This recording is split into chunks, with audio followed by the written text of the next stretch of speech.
Welcome, night owls. You're tuned in to Midnight FM. Tonight's story doesn't come from a forest, a lake, or an old farmhouse. It comes from the quiet comfort of suburbia, where the lawns are trimmed, the mailboxes shine, and the monsters don't live under the bed.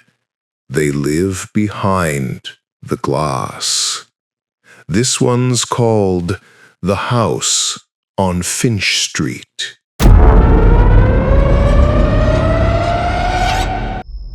I first heard about it from a listener named Caroline Hayes. She sent me an email one evening. Polite, brief, but uneasy. Said she and her husband had just bought their dream home on Finch Street, a quiet cul-de-sac in a perfect neighborhood. White siding, blue shutters, big maple tree out front. The kind of place you'd see on postcards. She said it felt right. Until it didn't. It started with the mirrors. There were 5 of them, one in each bedroom, one in the hallway, and a big one by the front door. Every single one had the same tiny chip on the top right corner. She thought it was nothing at first, until one night, while putting her daughter to bed, she walked past the hallway mirror and caught her reflection turning just a little too late. Half a second of lag, just enough to notice. She called her husband over.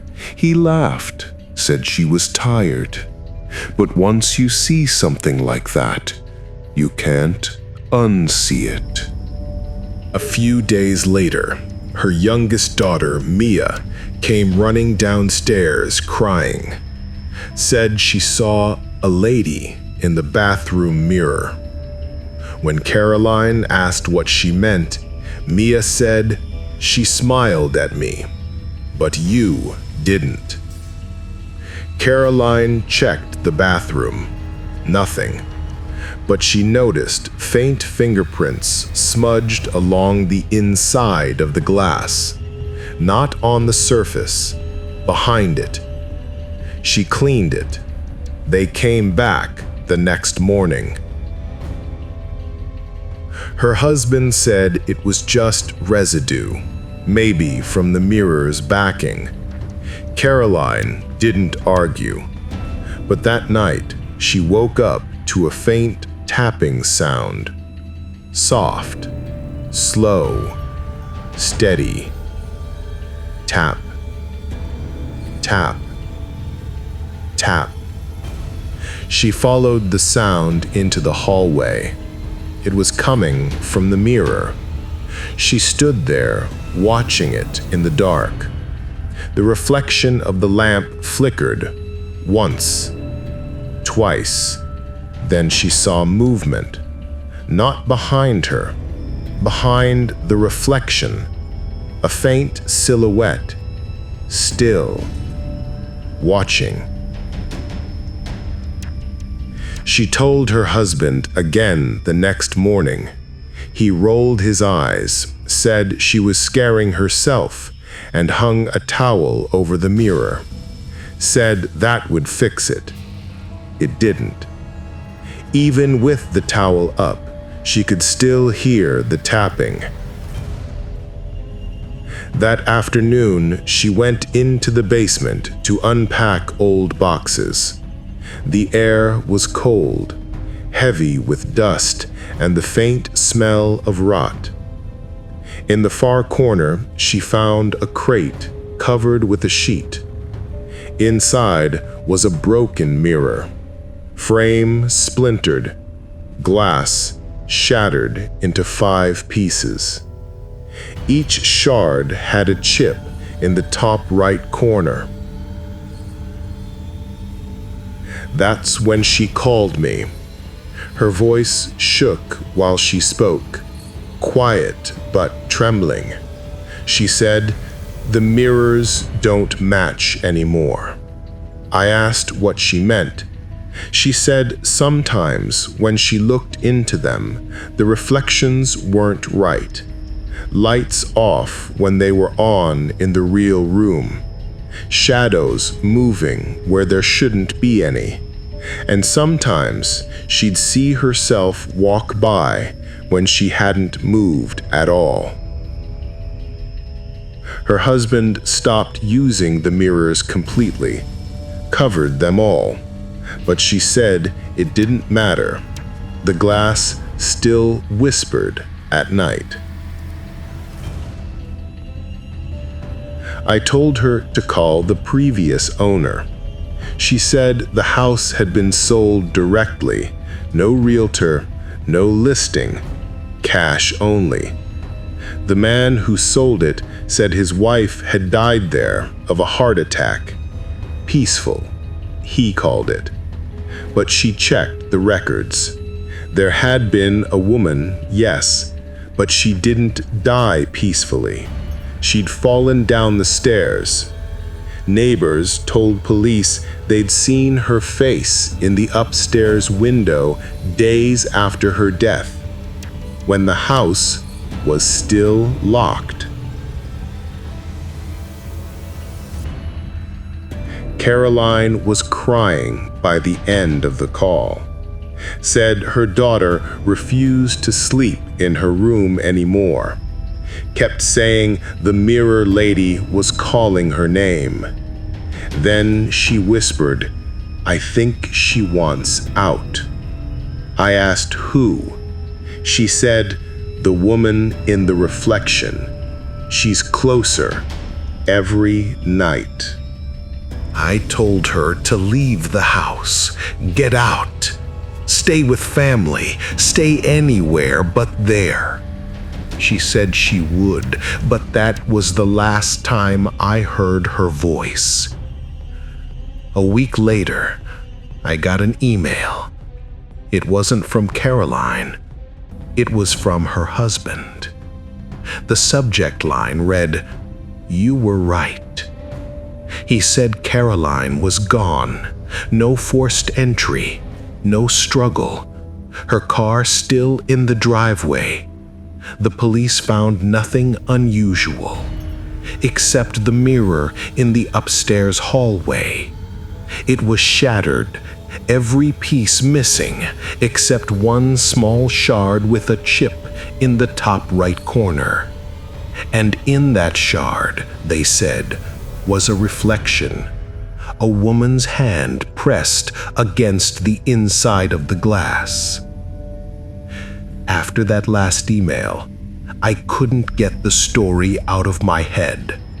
Something about Caroline's words, the way she said she's closer every night, it stayed with me. I get plenty of strange messages on this show, but this one, it felt different, real. A few days later, I decided to call the Finch Street house myself.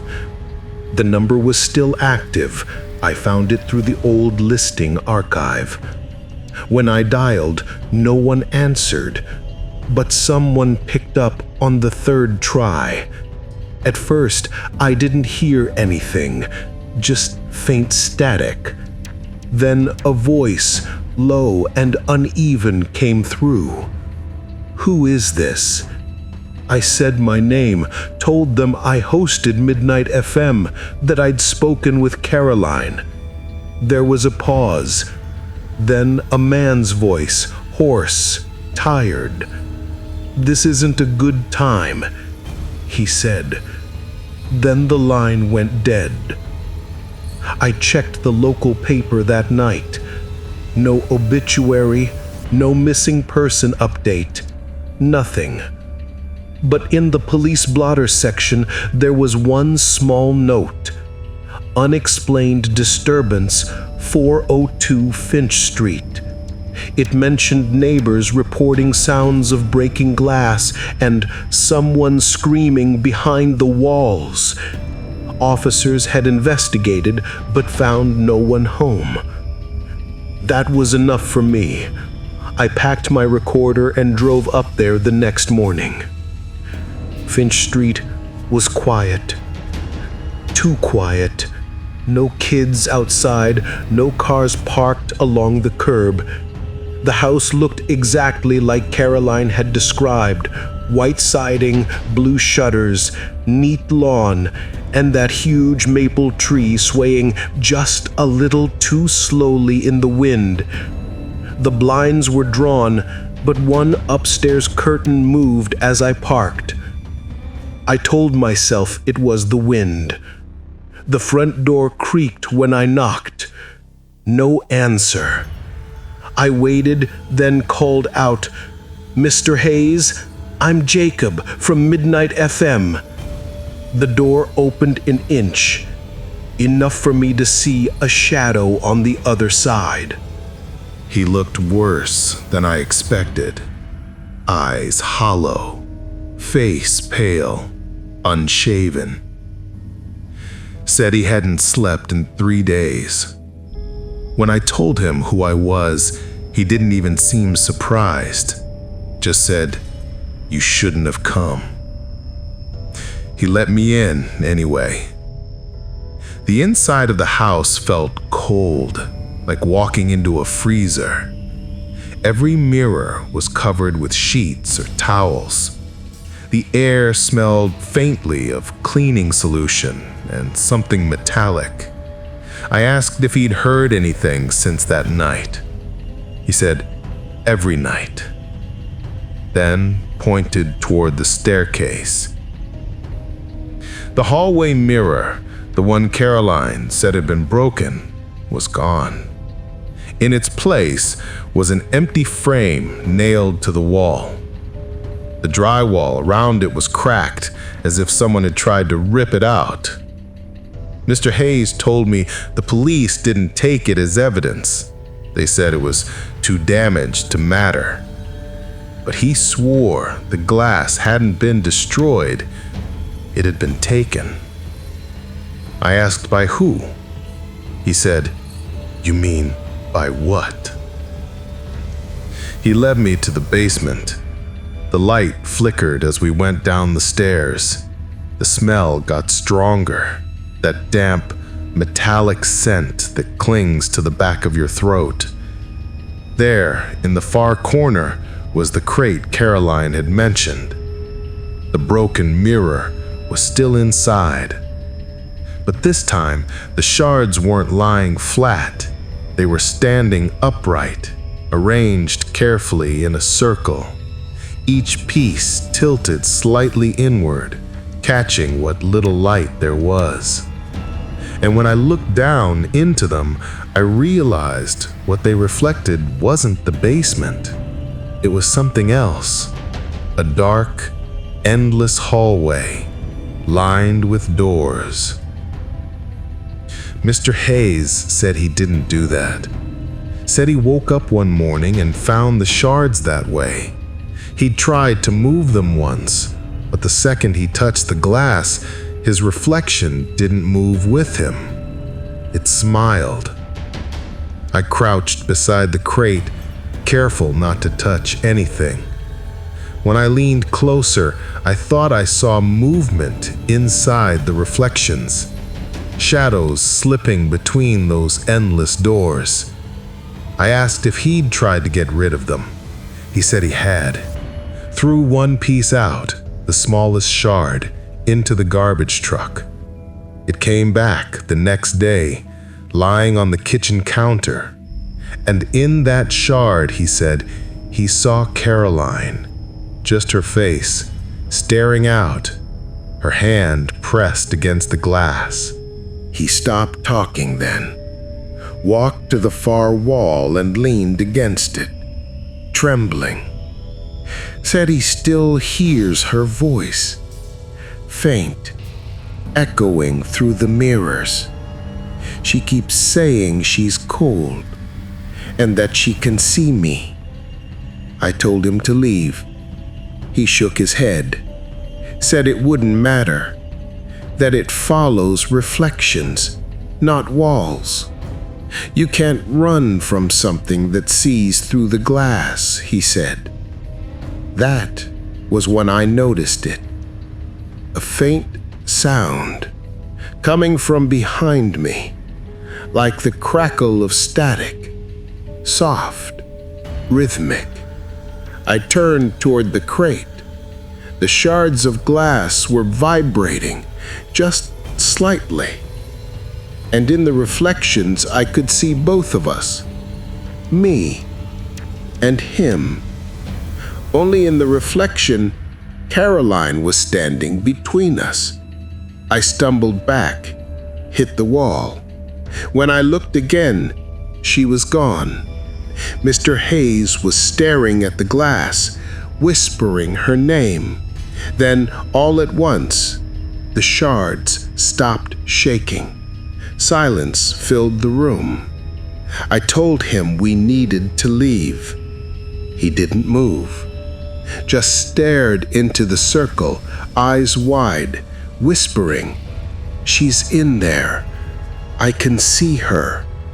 And then he stepped forward.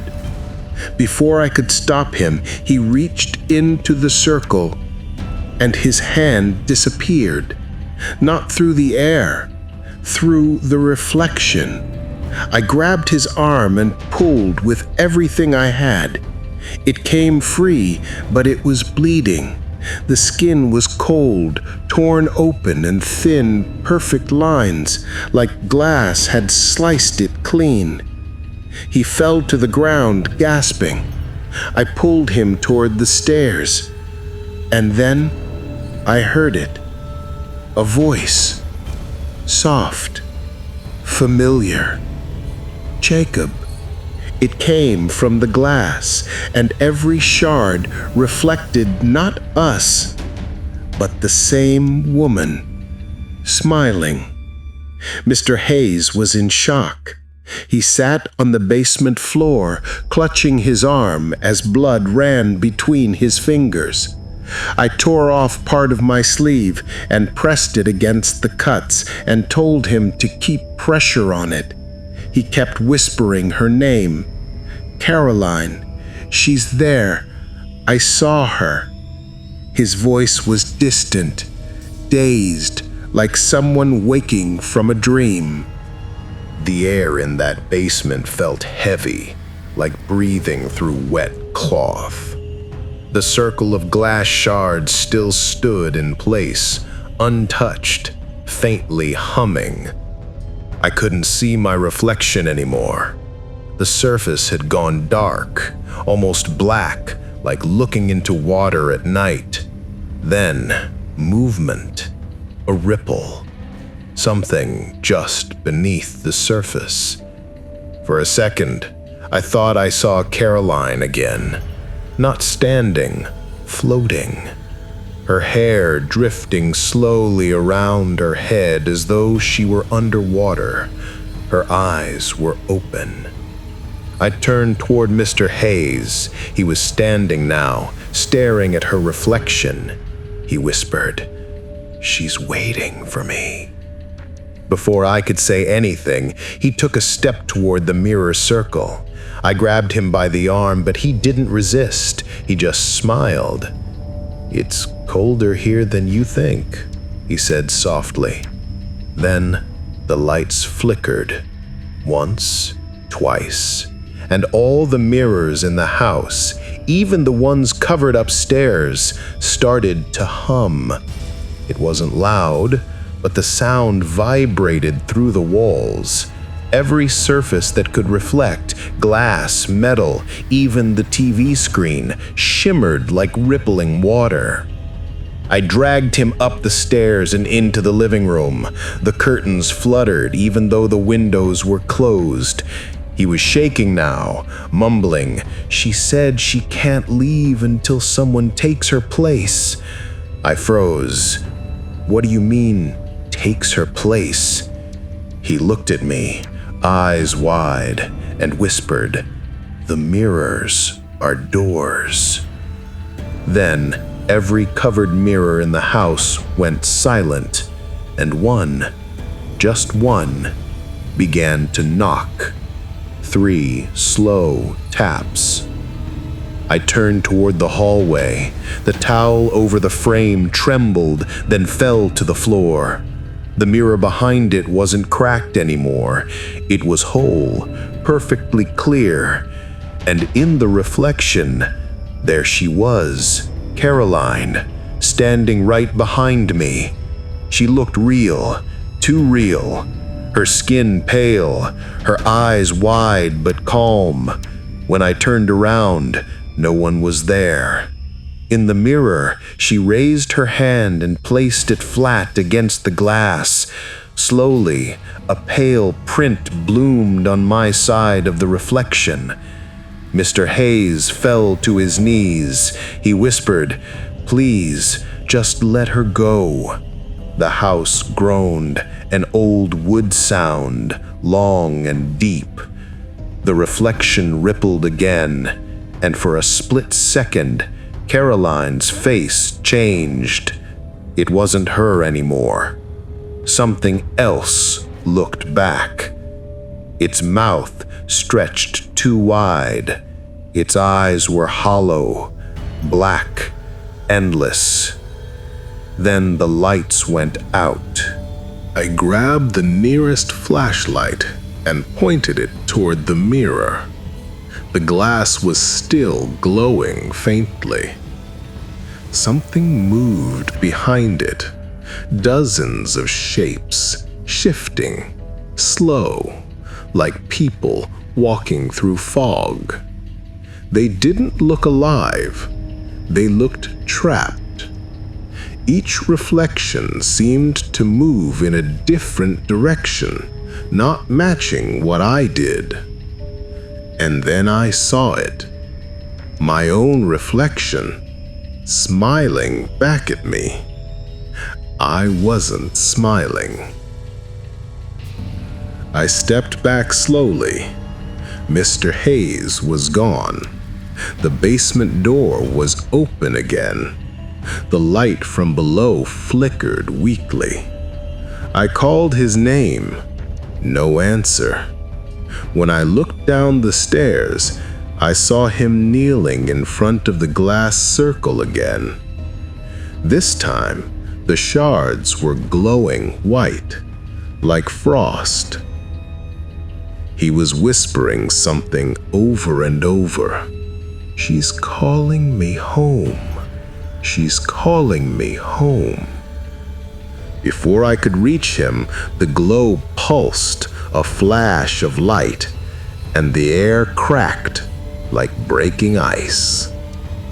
The light went out.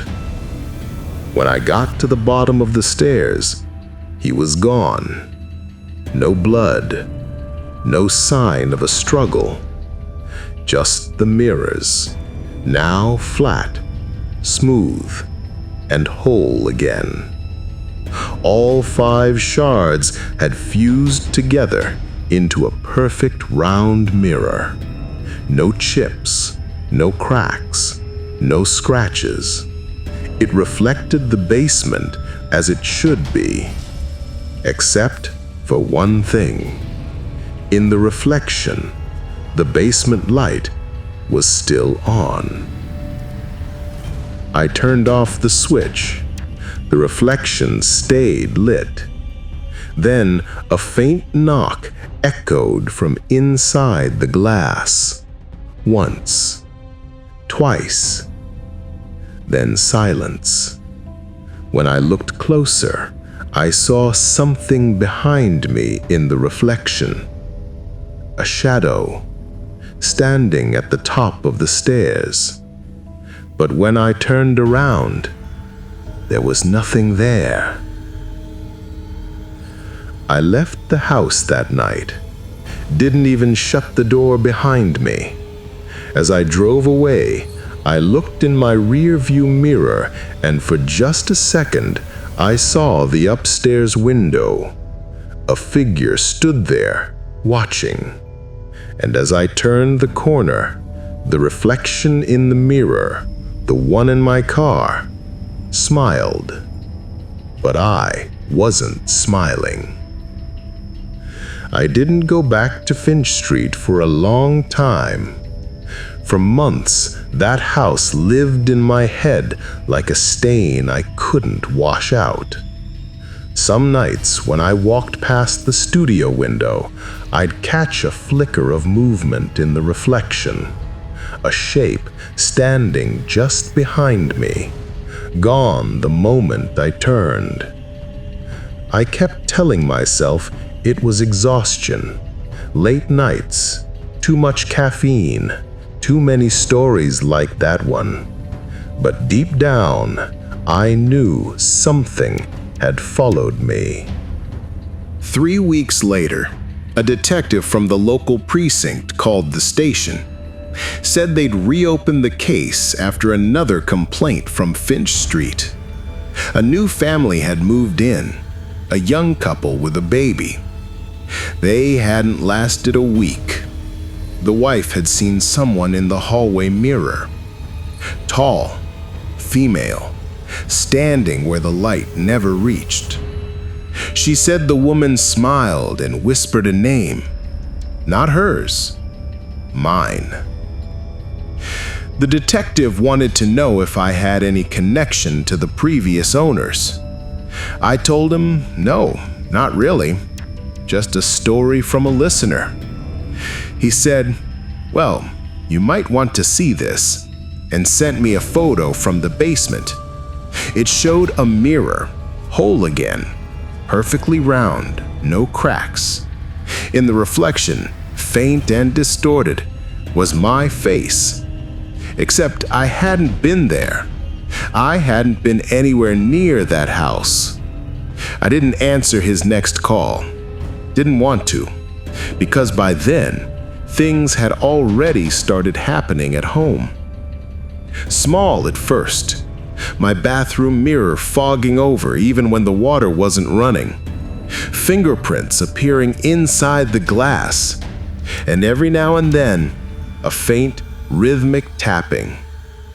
I covered every mirror in my apartment, all except the one above my desk. I left that one uncovered, not because I trusted it, but because I needed to see it. One night, while recording the show, I noticed something. The reflection behind me, my studio light, the chair, the mic, they were all there, but the on-air sign wasn't. In the mirror, it was off. In real life, it was glowing red. I froze, watched the reflection closely, and then I saw her, Caroline, standing behind the glass, faint as smoke. Her lips moved, but I couldn't hear her voice, only the hum of the mic and the static in my headset. Then the light flickered once, and her reflection smiled. I turned off the on-air switch. The reflection stayed lit. The glass shimmered, and for a heartbeat, I saw movement again. Hundreds of faces behind her, shifting like waves under dark water. Then the power in the studio cut out. Total silence. When it came back on, the mirror was gone. Just an empty wall. But on the floor, right beneath where it had hung, was a single shard of glass. Top right corner. Chipped. I keep it locked in a box now, wrapped in cloth. I tell myself it's over. But some nights, when the lights are low and the equipment hums, I swear I can still hear it. That faint tapping, patient and steady, like someone gently knocking from the other side. And sometimes, when the mic picks up a whisper I didn't make, I wonder if the show ever really ends.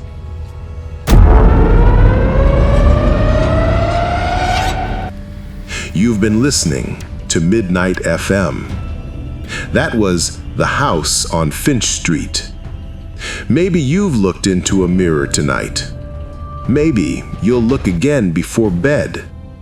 If you do, and you notice the reflection lag for just a heartbeat, don't wait to see what follows, because not everything that looks back is you. Good night, night owls. Sleep well if the glass lets you.